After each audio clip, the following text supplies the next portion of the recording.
Un saludo fraternal, mis queridos hermanos, en el nombre de nuestro Señor Jesucristo. Este es tu hermano y servidor Daniel Cáliz de el Apostolado Católico Anagüí. Hoy nuevamente continúo estando aquí en Savannah, Georgia. Estoy compartiendo aquí ayer estuve en la catedral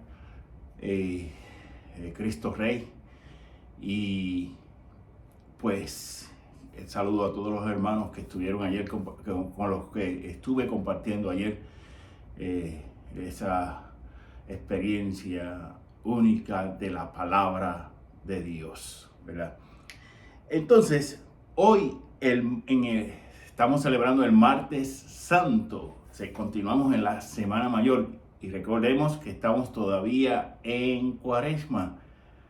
La Cuaresma, como ya dije ayer, estaba mencionando y hoy reafirmo y digo nuevamente que la Cuaresma culmina el Jueves Santos antes de la misa vespertina, o sea, antes de caer el sol. Y hoy vamos a estar reflexionando la lectura que nos propone la Iglesia para las laudes de este Martes Santo. Es del profeta Zacarías, capítulo 12, versículos 10 y 11. Y vamos a ver que pues esta lectura cae muy a tono con esta celebración de la Semana Santa, la Semana Mayor, ¿verdad? Y el agiógrafo, el autor bíblico, nos dice de la siguiente forma: derramaré sobre la dinastía de David y sobre los habitantes de Jerusalén un espíritu de gracia y de clemencia. Me mirarán a mí, a quien traspasaron. Harán llanto como llanto por el Hijo único, y llorarán como se llora al primogénito. Aquel día será grande el luto de Jerusalén.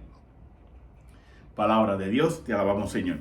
Pues bien, primero vamos a ver, derramaré sobre la dinastía de David. Recordemos que la promesa mesiánica nace con el rey David. O sea, que el Mesías tenía y tuvo que ser parte de la dinastía de David. Bien, y sobre los habitantes de Jerusalén. Primero, aquí resalta nuevamente, como vamos a ver en las lecturas de las laudes y de las otras, si rezamos las vísperas por la tarde, por las noches, ese tono, ¿cómo es? Ese tono escatológico, mis queridos hermanos, ese tono escatológico, o sea, del fin de los tiempos. Y primero, antes de continuar con esto, vamos a ver, ¿verdad? Primero, esta lectura está tomada del profeta Zacarías. El nombre Zacarías significa el Señor recuerda, o el Señor se acuerda, o simplemente Dios recordó.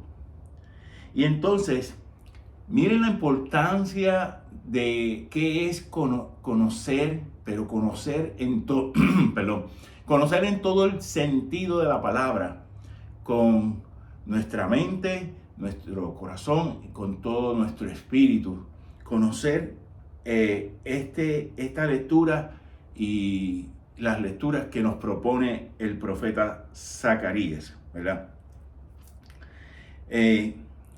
Conocer el significado ya de por sí nos va introduciendo en el contexto escatológico, el contexto del fin de los tiempos, ¿verdad? Entonces, el género literario aquí, recordemos que la Biblia está llena, tanto el Antiguo como el Nuevo Testamento, están llenas de géneros literarios. Aquí el género literario es apocalíptico y visionario. Porque Zacarías va narrando unas series de visiones. ¿Para qué? Para que el pueblo de Judá mantenga su fe y su esperanza en el Señor. Entonces, ¿cómo conocemos? ¿Por qué conocemos que ese es el género literario? Pues porque las visiones se van narrando como una colección de obras, ¿verdad? De eventos de otros tiempos, inclusive, como lo fue el destierro babilónico en el siglo VI antes de Cristo, y otros eventos históricos antes de Cristo, incluyendo los macabeos, que también se narran aquí. El autor, o mejor dicho, los autores. El libro de el profeta Zacarías tiene dos autores y muchos exégetas añaden que posiblemente se inclinan a pensar que hubo un tercer autor. Básicamente lo mismo que sucede con el libro del profeta Isaías, mis queridos hermanos. Entonces, ¿por qué se conocen que son dos autores? Primero, porque la primera parte de los capítulos 1 al 8 está llena de indicaciones cronológicas de los capítulos 1 al 8, ¿verdad? Mientras que los capítulos del 9 hasta el final del libro de Zacarías no mantienen esas indicaciones cronológicas, o sea, no se sigue un orden en cuanto al tiempo de la historia, históricamente hablando. Por eso que se entiende que hay dos autores en el libro del profeta Zacarías, y posiblemente, como dicen varios exégetas, varios expertos bíblicos, posiblemente haya otro tercer autor. Bien, aquí en esta lectura que acabamos de probar, se acentúa ese padecer del profeta esperado por el pueblo anahuín. Recordemos que el anahuín era el pueblo pobre, pero más que pobre, yo lo defino, y esto es una opinión muy personal, y creo que muchos de ustedes, mis queridos hermanos, podrían estar también de acuerdo conmigo. El anahuín yo lo defino como el pobre, el humilde y el temeroso de Dios. ¿Por qué? Pobre para vivir pensando no en sí mismo, sino pensando en los demás. En lo que yo tengo, pues voy también ayudando y de una forma u otra obrando en caridad con mi prójimo. Humilde, porque la humildad es el principio, uno de los pasos fundamentales de la santidad. Y temerosos de Dios, porque era un pueblo celoso y que busca de una y otra forma agradar a Dios. Bien, esos son el pueblo anahuín, ¿verdad? Que espera. Esta profecía, mis queridos hermanos, bien interesante, es citada en el Evangelio de San Juan, capítulo 19, versículo 37. Y aquí Juan, por ejemplo, cuando en este versículo 37 del capítulo 19, nos narra cómo no le quebrantaron a Jesucristo en la cruz, no le quebrantaron ningún hueso. Recordemos que a los dos ladrones que están crucificados a cada lado del Señor, le tuvieron que romper las piernas. ¿Por qué? Porque no querían esperar más tiempo, ¿verdad? Querían ya irse los soldados, querían irse para descansar y todo, ¿verdad? Y nos dice, no le quebrantaron ninguno de sus huesos. Y más adelante nos dice, y me mirarán al que traspasaron. ¿Traspasaron de qué forma? Con la lanza en el costado. Que esa es lo que brotó, agua y sangre. Ese simbolismo se entiende como la prefiguración o el simbolismo para los sacramentos del bautismo y de la Eucaristía. Bien, entonces,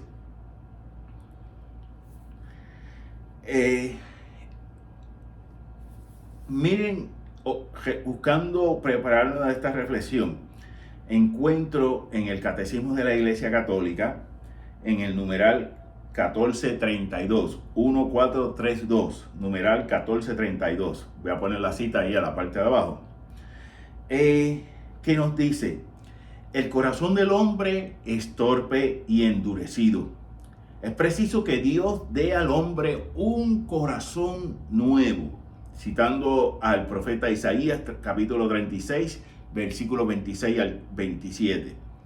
La conversión es primeramente obra de la gracia de Dios. En otras palabras, es obra del Espíritu Santo, que nos hace volver a nuestros corazones, convirtiéndonos, Señor, conviértenos, Señor, y nos convertiremos, ¿verdad? Como oración, esa es la oración. Por eso yo personalmente, todavía no he terminado la cita, pero aquí hago un paréntesis. Yo personalmente siempre le pido al Espíritu Santo que me conceda el don de la conversión, el don del arrepentimiento. ¿Por qué? Porque si yo lo fuese a hacer por mi propia cuenta, nunca he de llegar, nunca lo he de lograr, porque yo me conozco a mí mismo, sé de qué materia frágil estoy hecho. Entonces, pues tengo que pedirle a Dios, tenemos que pedirle a Dios que nos dé la conversión, nos dé el perdón, ¿verdad? El arrepentimiento como un don suyo, porque Dios es el único que nos va a poder mover con su amor y con su misericordia, hermanos. Continúo citando, ¿verdad? Dios en quien nos da la fuerza para comenzar de nuevo. Es Dios quien nos da la fuerza para comenzar de nuevo. Cada vez, y yo experimento esto, cada vez que yo trato de confesarme no más tardar de cada 3 meses. A veces al otro día he tenido que irme a confesar porque caigo. Por eso, si les digo, sé de qué materia frágil estoy hecho. O sea, el otro día he tenido que ir de nuevo. Y voy, primero Dios. Y cuando me estoy confesando, hago 2 cosas muy particulares. Que me lo enseñó hace más de 30 años atrás un director espiritual. Cuando yo confieso mis pecados, que es una de las partes del sacramento de la reconciliación, cuando yo confieso mis pecados, luego de haberlos confesado, de habérselos dicho al confesor, al sacerdote, al presbítero, yo le digo, y por esos pecados yo le pido perdón a Dios y a la iglesia. ¿Por qué? Porque yo sé que he ofendido a Dios, he ofendido a mi hermano, que lo más seguro que es parte, mi prójimo, además de mi prójimo y miembro de la iglesia. Por lo menos es mi prójimo, pero yo le pido perdón a Dios y a la iglesia, y cuando le tengo que ir a pedir a una persona perdón, también voy donde la persona y le pido perdón. ¿Por qué? Porque tenemos, no solamente que se nos perdonen los pecados, sino que tenemos que restituir. Eso no es otra cosa. Cuando no restituimos aquí en este mundo terreno, ¿dónde tenemos que? Entonces, si nos salvamos, ¿dónde vamos a restituir? Después de la muerte, en el purgatorio, hermanos, ¿verdad? Entonces, y entonces sigue este numeral 1432. Al descubrir la grandeza del amor de Dios, nuestro corazón se estremece ante el horror y el peso del pecado y comienza a temer ofender a Dios por el pecado, verse separado de Él, ¿verdad? El corazón humano se convierte mirando al que nuestros pecados traspasaron. Aquí citando, como ya dije, Juan 19:37 y Zacarías capítulo 12, versículo 10 que acabamos de leer. ¿Ok? Entonces, hay que entender que tanto el pecado como la gracia, como el don de Dios, nos separa. Y nos separa de distinta manera, no de la misma forma. Veamos. Cuando recibimos la gracia de Dios, especialmente la gracia santificante, somos separados para Dios, para su iglesia, para vivir en comunidad de amor, de caridad fraterna. Pero cuando pecamos, nos separamos para el mundo, para la sociedad. Y por ende, si no enderezamos el camino, nos vamos a separar, nos podríamos separar entonces para la condenación. La gracia santificante nos separa para también como conclusión o como el punto clave y máximo y más importante para la salvación. Mientras que el pecado nos puede, si no entramos en razón y le pedimos a Dios el don de la conversión, ¿verdad? El don de la reconciliación, nos puede separar el pecado para la condenación. Pues en este día, mis queridos hermanos, sigamos meditando. Miren, y ya para terminar, quiero terminar con una cita de San Clemente Romano en su epístola a los Corintios, capítulo 7, versículo 4. Nos dice San Clemente Romano, quien fue papa y padre, uno de los padres apostólicos, o sea, padres que fueron discípulos directos de los apóstoles. Tengamos los ojos fijos en la sangre de Cristo y comprendamos cuán preciosa es su sangre, porque habiendo sido derramada para nuestra salvación, ha conseguido para el mundo entero la gracia del arrepentimiento. Y para poder entender esto es bien importante entrar en el contexto histórico de ese entonces. La iglesia de Corintio, por distintas razones, habían sacado al obispo, habían sacado a los presbíteros y se habían vuelto todo, como decía mi abuelita allí en el campo, todo un berenjenal. La berenjena se riega como un bejuco y se enreda ella de una y otra forma, de uno a otro lado, ¿verdad? Se hizo todo un enredo. Entonces, tuvo que venir Clemente como papa y cabeza de la iglesia.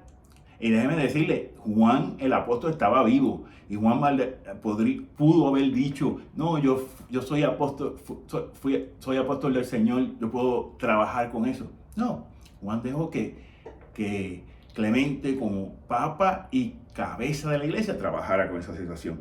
Pues mis queridos hermanos, seguimos en esta Semana Mayor, ¿verdad? Orando por unos por los otros. No dejen de orar por su servidor, por este apostolado católico Anahuín.